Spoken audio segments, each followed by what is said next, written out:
Bonjour et bienvenue à Vie de foi et bonjour et bienvenue à mon bootcamp spirituel qui va changer votre vie, qui va vous mettre en forme spirituellement et vous irez de progrès en progrès, de gloire en gloire. Alléluia. On a vu plusieurs choses cette semaine, mais aujourd'hui, on va voir un sujet qui est hyper important. En fait, tout ce qu'on va voir cette semaine, c'est hyper important. Mais aujourd'hui, je vais m'adresser à une chose très importante. Je vais parler concernant les défis que vous pouvez avoir dans votre vie privée, dans votre vie personnelle. Je sais qu'il y a plusieurs personnes qui aiment le Seigneur, mais ils ont du mal à avancer. Ils luttent contre des péchés, ils ont des échecs dans leur vie, ils vont d'échec en échec plutôt que d'aller de gloire en gloire. Et c'est le temps que ça l'arrête maintenant dans le nom de Jésus. Si vous êtes, par exemple, dans notre équipe ministérielle, dans le leadership, vous devez forcément connaître ce que je vais enseigner aujourd'hui. Et si vous êtes dans les nations, gloire à Dieu, je veux vous encourager vraiment à recevoir dans le nom de Jésus cette révélation qui est vraiment l'une des plus importantes pour le chrétien. Oui, aujourd'hui, on appelle comment briser les cycles d'échecs, mais on pourrait aussi parler comment vivre dans la victoire, comment vivre dans la sainteté. Vous savez, il y a plusieurs personnes qui vont d'échec en échec. Ils veulent honorer le Seigneur avec leur vie. Ils veulent marcher dans la sainteté, mais ils n'arrivent pas. Ils chutent. Et puis là, après, ils se reconsacrent, ils se repentent, et puis ils vont essayer à nouveau. Ils vont essayer de marcher dans les voies de Dieu. Ils vont essayer d'honorer le Seigneur avec leur vie, mais ils vivent encore l'échec. Et après un certain moment, ils sont découragés, ils perdent espoir. Ils se disent, est-ce que je peux vraiment honorer Dieu dans ma vie ou est-ce que je vais toujours être pris avec ce péché, avec cette dépendance? Bref, il y a toutes sortes de questions que les gens peuvent avoir, mais aujourd'hui, j'ai une bonne nouvelle pour vous. Le Seigneur Jésus vous affranchit maintenant dans le nom de Jésus. Vous allez recevoir la parole de Dieu qui va vous libérer, mais aussi c'est la parole dont vous devez connaître pour libérer les captifs aussi. Vraiment, aujourd'hui, c'est hyper important. J'aimerais ça, dans le nom de Jésus, que vous puissiez vraiment considérer que ces 30 prochaines minutes sont hyper importantes pour votre propre vie, mais aussi pour la vie des personnes que vous allez rencontrer dans votre vie et même les personnes que vous connaissez en ce moment. Vous devez connaître ce que je vais vous partager aujourd'hui. Donc, si vous êtes dans l'échec, aujourd'hui, Dieu vous appelle à être dans la victoire et je vais vous montrer comment faire. En fait, il y a une série complémentaire à ce que je vais faire aujourd'hui, une série complète de vie de foi qui s'appelle « Comment vivre dans la pureté sexuelle ». Donc, la série « La pureté sexuelle », c'est une série que vous voulez vraiment étudier à fond, vous voulez recevoir la révélation, vous voulez l'écouter jusqu'à temps que cette révélation fasse partie de qui vous êtes. Donc, on pourrait changer le nom de cette série si on voulait, mais la pureté sexuelle, c'est vraiment, en fait, l'angle que j'ai reçu de la part de Dieu pour adresser la victoire. Mais peu importe le péché, peu importe le défi, ce que je vais vous prêcher aujourd'hui, c'est la réponse, l'unique réponse qui est pour vous aujourd'hui. Amen. Donc, comment briser les cycles d'échecs dans votre vie? Bien souvent, l'échec arrive à cause du péché, n'est-ce pas? Mais comment vivre dans la sainteté? Ce serait une autre bonne question. Comment briser les cycles d'échecs? La première chose que j'aimerais vous dire, c'est que le combat commence dans vos pensées. Le combat commence dans vos pensées. Et remarquez, j'ai dit le combat. Quelqu'un qui aime pécher n'est pas dans un combat. Il vit dans le péché, il n'y a pas de souci. Pour lui, bon, tout va bien. Mais là, je parle à des soldats dans l'armée de Dieu qui sont engagés dans le combat de la foi. En fait, l'unique combat de l'enfant de Dieu, c'est le combat de la foi. Vous n'êtes pas appelé à combattre le péché. Vous n'êtes pas appelé à combattre votre prochain. Vous êtes appelé à combattre le bon combat de la foi. Et je vais vous expliquer aujourd'hui c'est quoi, justement. Mais le combat de la foi commence dans vos pensées. Tout se passe là. Par exemple, le diable pourrait vous dire aujourd'hui, ça ne vaut pas la peine d'écouter cette émission, ça ne marchera pas, tu as trop souvent essayé et échoué. Bien maintenant, dans le nom de Jésus-Christ, vous voulez rendre toutes vos pensées captives à l'obéissance de Christ et vous dites, non, c'est un mensonge. Je vais isoler cette pensée, ce n'est pas ma pensée, je chasse cette pensée qui dit que je vais être toujours dans l'échec, je vais toujours avoir des problèmes à ce niveau-là avec certains péchés. C'est un mensonge dans le nom de Jésus, chassez cette pensée-là, parce que la guerre commence dans vos pensées. Si vous croyez que ça ne vaut pas la peine, que vous allez toujours être dans ce cycle d'échec, bien, vous croyez cette chose-là et vous allez, en fait, vous allez vivre ce que vous croyez. Parce que l'homme est comme les pensées de son âme. Je répète, l'homme est comme les pensées de son âme. Si le diable peut avoir la victoire dans vos pensées, s'il peut vous raconter des mensonges et vous dire ça ne marchera pas, tu as déjà trop essayé et tu as échoué à maintes reprises, ça sera encore la même chose. Si vous croyez ça, bien déjà, vous êtes un perdant. Mais dans le nom de Jésus, vous chassez ces pensées-là. Ces pensées ne viennent pas de Dieu. Dieu vous garantit la victoire dans le nom de Jésus. Bien, peut-être vous ne connaissez pas encore le chemin de la victoire et c'est ça que vous allez découvrir aujourd'hui. 2 Corinthiens 10, versets 4 et 5, je vais vous lire à partir de la version second 21. Ici, ce texte nous dit, « En effet, les armes avec lesquelles nous combattons ne sont pas humaines. Pour combattre le combat de la foi, bien, nous sommes engagés dans un combat, mais ce n'est pas un combat humain. Et puis aussi, les armes que Dieu nous donne ne sont pas des armes humaines, mais elles sont puissantes. Puissantes, c'est ça que vous avez besoin, la puissance de Dieu. Grâce à Dieu pour renverser les forteresses. Le diable met des forteresses autour de vous, des mentalités, des raisonnements, des mensonges. Il veut nous entourer avec ses forteresses.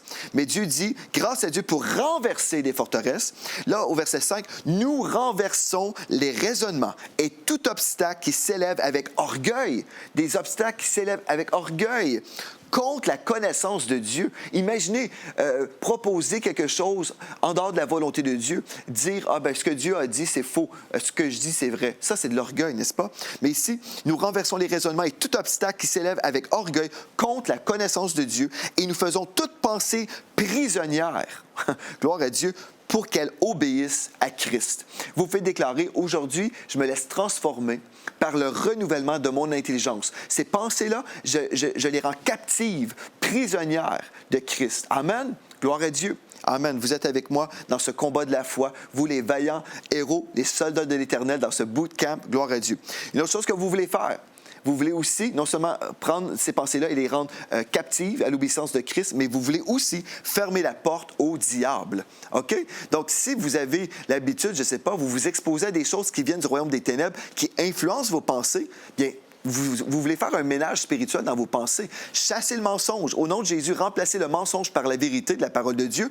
Mais aussi, dans Éphésiens 4, verset 27, la Bible nous dit « Ne laissez aucune place au diable. » Si vous le savez, que certaines choses vous invitent à pécher, bien, fermez ces portes-là. Fermez les portes. Amen.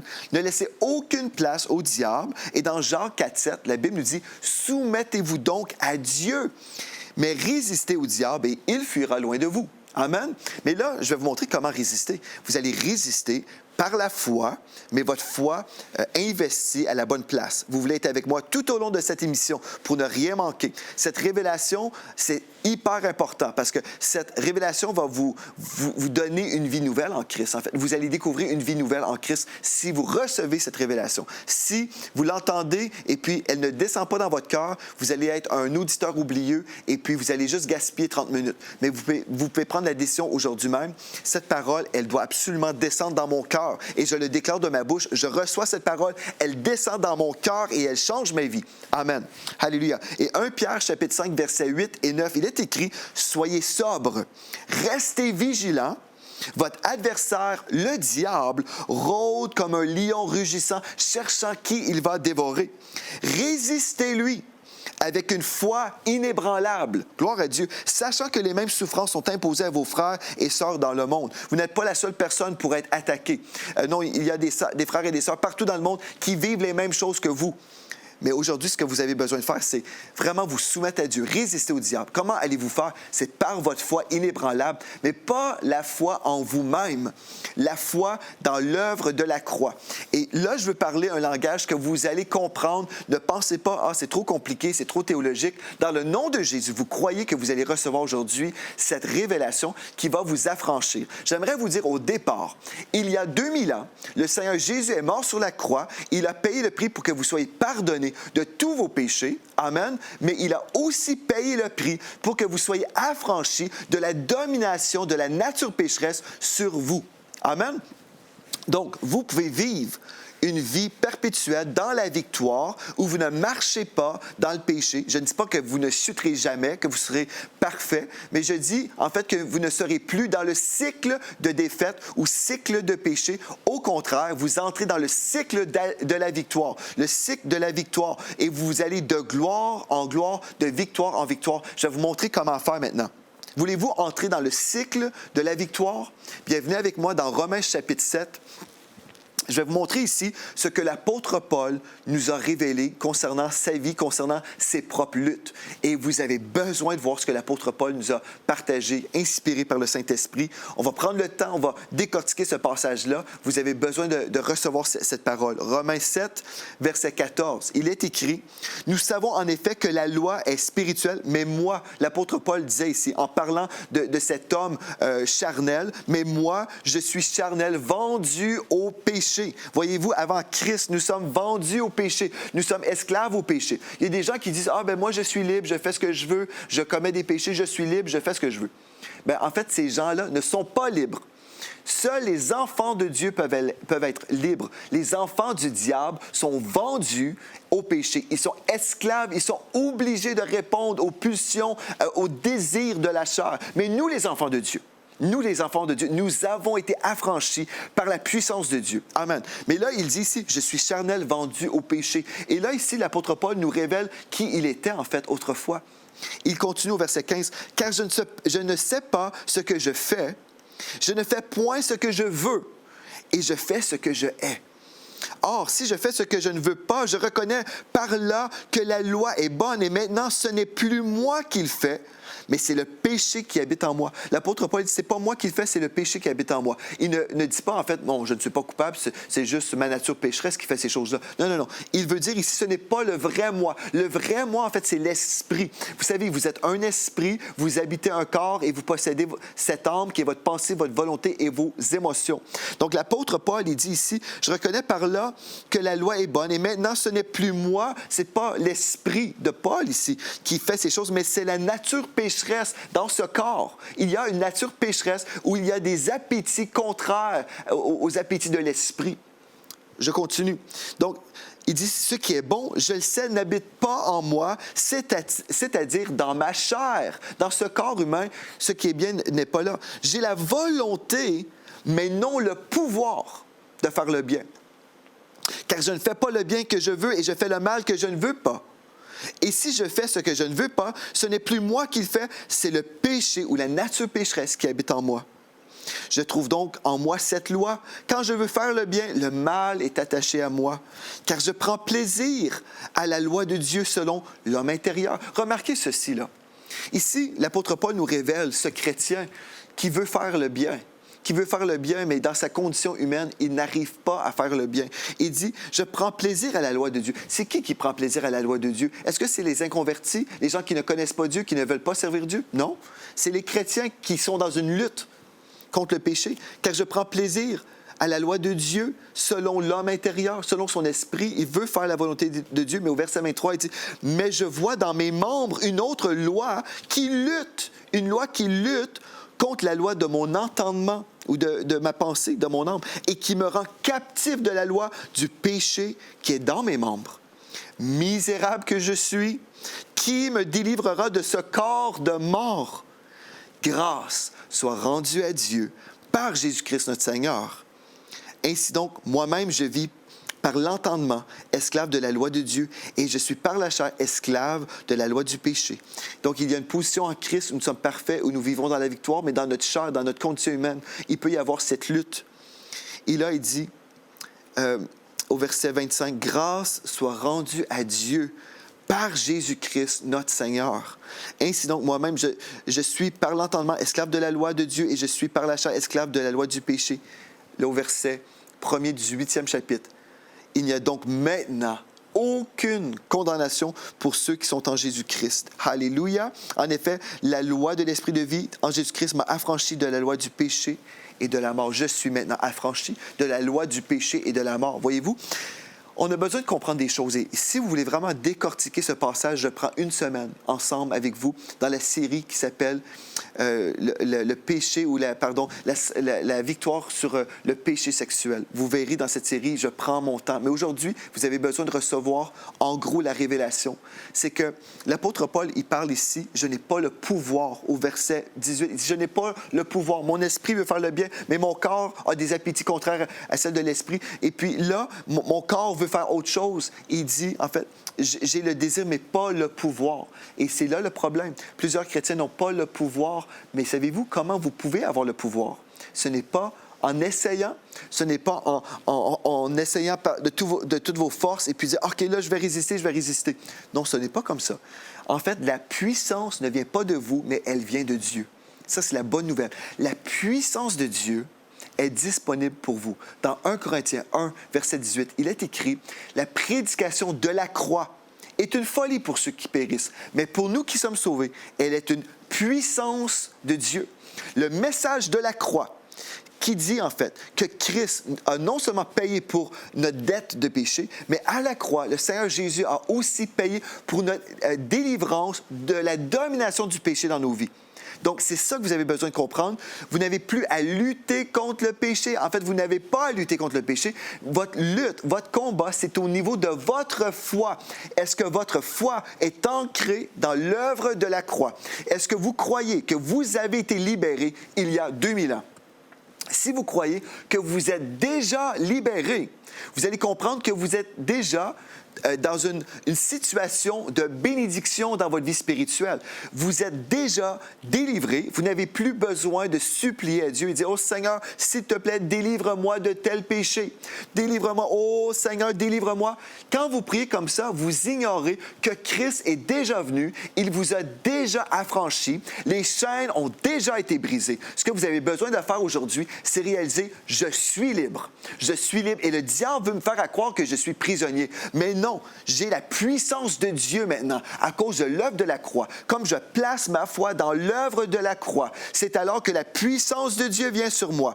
Si je place la foi dans mon nombril, là, si je place la foi dans ma capacité, dans ma puissance, même dans ma consécration, si j'imagine, si je prie, si je lis la parole de Dieu, si je suis fidèle à l'Église, si je remets ma dîme, je fais toutes les bonnes choses, j'imagine, si je fais ces choses-là, je vais avoir la victoire. C'est faux. Votre victoire, ce n'est pas parce que vous faites des bonnes choses. Votre victoire, c'est parce que Christ a fait la bonne chose. Il vous a délivré il y a 2000 ans. Vous êtes déjà libre. Ici, l'apôtre Paul nous révèle la lutte dans la vie du chrétien. Aujourd'hui, si vous êtes dans une lutte et vous allez d'échec en échec, vous avez besoin de prendre du temps avec Dieu et dire, « Seigneur, je te demande pardon parce que j'ai placé ma foi en moi-même. J'ai essayé d'être victorieux en faisant des bonnes choses, en essayant de lire la parole, en essayant de prier. J'ai essayé d'être puissant en moi-même. Mais j'ignorais en fait que la puissance venait de toi. C'est ta puissance en moi, c'est ta puissance sur moi qui est disponible uniquement si je place ma foi à la bonne place. » Parce que le Saint-Esprit ne vous accordera pas la victoire sur une foi qui est ancrée en vous-même. Si votre foi est ancrée dans votre performance et ce que vous faites, le Saint-Esprit ne peut pas s'accorder avec le mensonge. Vous n'êtes pas une source de victoire. Vous n'êtes pas la source de la puissance de Dieu.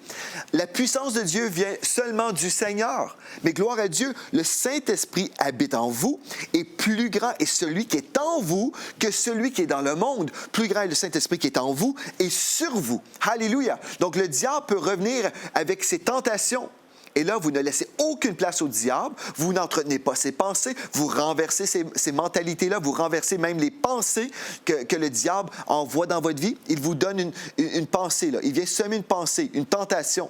Tout de suite, vous chassez cette pensée-là. Tout de suite, vous la chassez, vous n'entretenez pas ces pensées-là. Parce que l'homme est comme les pensées de son âme. Si vous pensez, vous méditez sur les scénarios que le diable vous envoie, bien, vous allez forcément chuter. Parce que votre foi est ancrée dans ces pensées-là. Vous allez devenir vos pensées. L'homme est comme les pensées de son âme. Et puis, vous allez être distrait. Là où vous regardez, c'est là où vous allez. Donc, si vous regardez au péché, vous allez pécher. Mais si vous dites non, je garde ma vision sur l'œuvre de la croix. Ma foi est ancrée là. Je suis puissant, pas parce que j'essaye de faire des choses. Je suis puissant aujourd'hui parce que la puissance de Dieu est sur moi. Et quand le diable revient avec une tentation, tout de suite, je chasse la pensée et tout de suite, je me rappelle, je n'ai pas entré dans un combat contre cette chose. Je suis déjà libre. Alléluia, je suis déjà libre. Vous pouvez commencer à le dire à haute voix aussi, parce que vous avez besoin de vous entendre dire ces choses. Vous avez besoin de dire, je suis déjà libre. Alléluia, oh, gloire à Dieu. Mais vous savez, il y a des gens que je connais, je sais, qui ont dit souvent, oh, je ne veux pas commettre tel péché. Ils sont là en train de toujours dire, je ne veux pas commettre de péché, je ne veux pas commettre de péché. Et puis ils sont là en train de dire, je ne chuterai pas, je ne chuterai pas, je ne chuterai pas. Et ils sont en train de se dire, je ne chuterai pas dans le péché. Et là, en disant ça, ils pensent constamment en fait, au péché. Et là, j'aimerais vous dire en fait ce que vous voulez faire. Vous voulez remplacer les déclarations du négatif et vous voulez déclarer les choses positives. Amen. vous allez avoir une nouvelle obsession. Mais souvent, comme je vous dis, l'obsession des chrétiens, c'est « je ne veux pas pécher, je ne veux pas pécher ». Ils sont là « je ne veux pas pécher, je ne veux pas pécher, je ne veux pas pécher ». Et là, ils pêchent parce qu'ils sont en train de s'entretenir avec ce qu'ils ne veulent pas. Mais qu'est-ce que vous voulez faire? Vous voulez marcher dans la sainteté, n'est-ce pas? Bien là, ce que vous pouvez dire, en fait, c'est « je veux vivre dans la sainteté et je vis dans la sainteté. J'accomplis la volonté de Dieu sur ma vie. Alléluia! Oh, je me sens bien dans la présence de Dieu. Je veux relâcher la gloire de Dieu lorsque je suis présent. Oh, je suis un instrument de la gloire de Dieu. Je suis un porteur de la gloire de Dieu. Alléluia! Je gagne des âmes dans le nom de Jésus. » Vous commencez à déclarer ce que Dieu vous appelle à faire et vous irez vraiment, au lieu d'être d'échec en échec, vous allez de gloire en gloire dans votre vie, de victoire en victoire. Amen. Je veux vous aider à comprendre une chose très importante concernant vos pensées et votre vision. Ce que vous avez comme focus aujourd'hui devient l'objet de vos pensées, de votre direction et de votre destination ultime. Je répète, ce que vous avez comme focus aujourd'hui, vous pensez constamment, je ne veux pas penser à ça, je ne veux pas commettre tel péché, je ne veux pas, je ne veux pas, je ne veux pas. Vous êtes en train d'avoir un focus dans des choses qui sont négatives, là. Ce que vous avez comme focus aujourd'hui devient l'objet de vos pensées, de votre direction et de votre destination ultime. Changez ces pensées-là. Changer tout ça. Non, non, non, moi, je ne pense pas à ces choses-là. Je vais penser à ce que Dieu veut que je pense. Amen. Dans le psaume 42, verset 2, il est écrit « Comme une biche tourne la tête vers les courants d'eau, je me tourne vers Dieu, ô Dieu, vers toi, ô Dieu. J'ai soif de Dieu, du Dieu vivant. » Alléluia, gloire à Dieu. Donc, ça, c'est important. Le combat commence dans vos pensées, puis après, vous avez besoin de recevoir la révélation de la croix que je vous ai prêchée. Plusieurs chrétiens s'imaginent « Ah, la croix, je comprends ça. » Et la majorité des chrétiens ne comprennent pas la croix. Ils ont compris une portion, une faible portion. Ils ont juste compris que la croix, c'était en fait la provision du pardon des péchés. Et oui, amen pour ça. Gloire à Dieu que oui, nous pouvons être pardonnés de tous nos péchés. Mais la croix va au-delà de cette dimension-là. Ce n'est pas juste le pardon. La croix, c'est votre provision quotidienne, une provision de puissance pour tous les jours de votre vie. Et la seule façon que vous pouvez bénéficier de cette puissance, c'est lorsque vous vous rappelez tous les jours. Vous pouvez même voir le Seigneur Jésus sur la croix, qui est mort pour vous, qui a payé le prix ultime.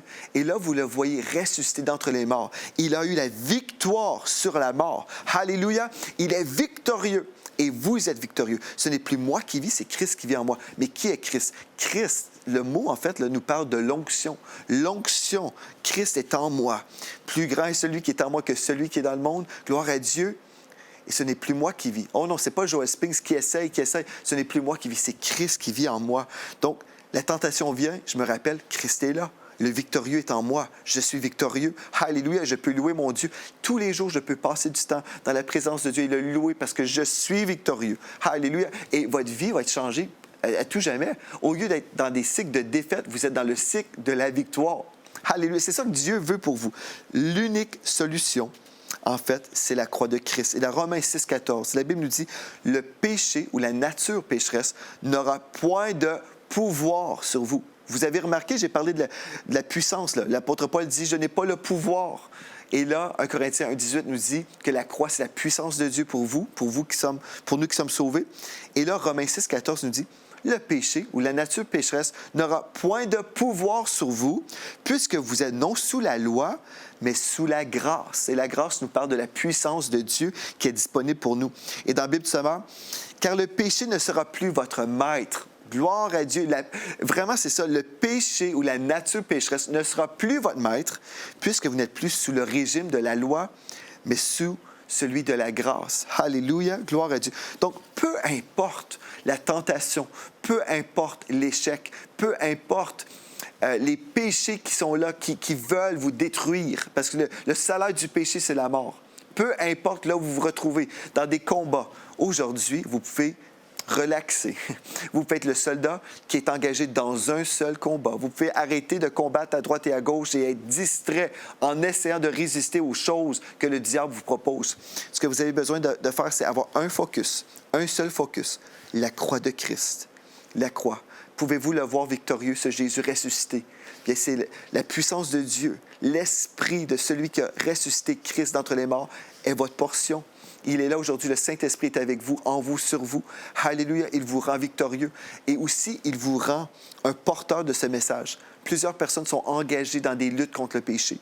J'ai entendu même un pasteur dire, vous devez lutter contre le péché. Et j'étais comme, oh non, c'est dommage. Même ce pasteur ne connaissait pas la bonne nouvelle que je vous prêche aujourd'hui. On ne lutte jamais contre le péché. On lutte le combat de la foi. Amen. Gloire à Dieu. J'aimerais ça prier pour vous aujourd'hui. Je sais qu'il y a des gens aujourd'hui qui sont dans le besoin, qui sont découragés, qui sont attristés parce qu'ils sont même dans la honte, parce qu'ils sont gênés, ils ont chuté à maintes reprises. Aujourd'hui, il n'y a aucune condamnation si vous êtes en Jésus-Christ. Aucune condamnation. Mais si vous avez commis des péchés, vous pouvez vous repentir maintenant. Père éternel, je prie pour chaque personne à la maison, chaque personne qui voudrait se repentir de leurs péchés. Ils ont réalisé qu'ils ont essayé de vivre dans la sainteté, mais ils ont échoué lamentablement. Seigneur Dieu, je prie maintenant que tu puisses entendre le oui de chaque personne qui dirait « Seigneur, pardonne-moi, pardonne-moi, pardonne-moi de tous mes péchés. Lave-moi dans ton sang, purifie-moi, ce sang qui me purifie de tout péché. Je te reçois dans ma vie pleinement. » Vous êtes peut-être un enfant de Dieu, mais vous pouvez le dire « Seigneur, purifie-moi maintenant. Rends-moi tellement glorieux dans ta présence. » Et Seigneur, je prie pour chaque personne qui a été engagé dans une lutte contre le péché, qui a perdu son temps dans les échecs. Seigneur Dieu, je prie maintenant que cette révélation de la croix soit leur portion, que leurs yeux spirituels puissent s'ouvrir, qu'ils puissent voir la splendeur de la croix maintenant, la splendeur du Christ ressuscité et la puissance de Dieu qui est sur eux maintenant. Oh, je prie que la puissance de Dieu vous envahisse maintenant. Oui, le Saint-Esprit est en vous, mais je déclare aujourd'hui une visitation du Saint-Esprit sur vous, là où vous êtes. Vous êtes revêtus de l'onction de Dieu maintenant. Et l'onction qui est sur vous brise les jougs du diable, tous les jougs que le diable voudrait mettre sur vous. L'onction qui est sur vous brise ces jougs-là et vous empêche d'être captifs.